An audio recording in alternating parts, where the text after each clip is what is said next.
નમસ્કાર દર્શક મિત્રો, નયા ભારત ન્યૂઝમાં તમારું હાર્દિક સ્વાગત છે। હું છું મનશીદી શેરબાનુ। ડભોઈ સરિતા ફાટક પાસે પ્રથમ બનેલ રેલવે ઓવરબ્રિજ કોન્ટ્રાક્ટર દ્વારા બેદરકારીપૂર્વક કરેલ કામગીરીને કારણે બીજી વખત રોડનું મેન્ટેનન્સ કામ કરવામાં આવતા આજરોજ રાત્રિના સમયથી 7 દિવસ માટે બ્રિજ બંધ રહેશે। તેનો ડાયવર્ઝન વડોદરાથી ડભોઈ રાજપીપળા વાહનોને મોટી અસર।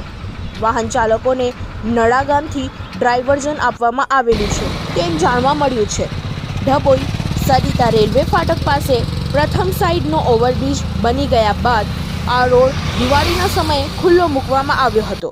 ત્યારબાદ આ ઓવરબ્રિજ કોન્ટ્રાક્ટરની બેદરકારીને કારણે પ્રથમ વખત મેન્ટેનન્સ કર્યા બાદ આજે ફરીવાર આ બ્રિજને આજે રાત્રિના 12 વાગ્યા પછી બંધ કરવામાં આવશે અને તેનું મેન્ટેનન્સ કરવા માટે 7 દિવસ સુધી ઓવરબ્રિજ બંધ કરવાનું એક જાહેરનામું પ્રસિદ્ધ કરવામાં આવ્યું હતું। ત્યારે કોન્ટ્રાક્ટર દ્વારા બેદરકારી રાખવામાં આવતી હોય તેમજ આ માર્ગ પરથી 24 કલાક વાહનોની અવરજવર રહેતી હોય છે। ત્યારે વડોદરાથી Dabhoi Rajpipla statue of unity જવા માટે નડા ગામેથી ડાયવર્ઝન આપવામાં આવ્યું છે, જે વડોદરા જિલ્લા કલેક્ટર શ્રી દ્વારા જાહેરનામું જાહેર કરવામાં આવ્યું હતું। ब्यूरो रिपोर्ट लालाभाई भटियारा।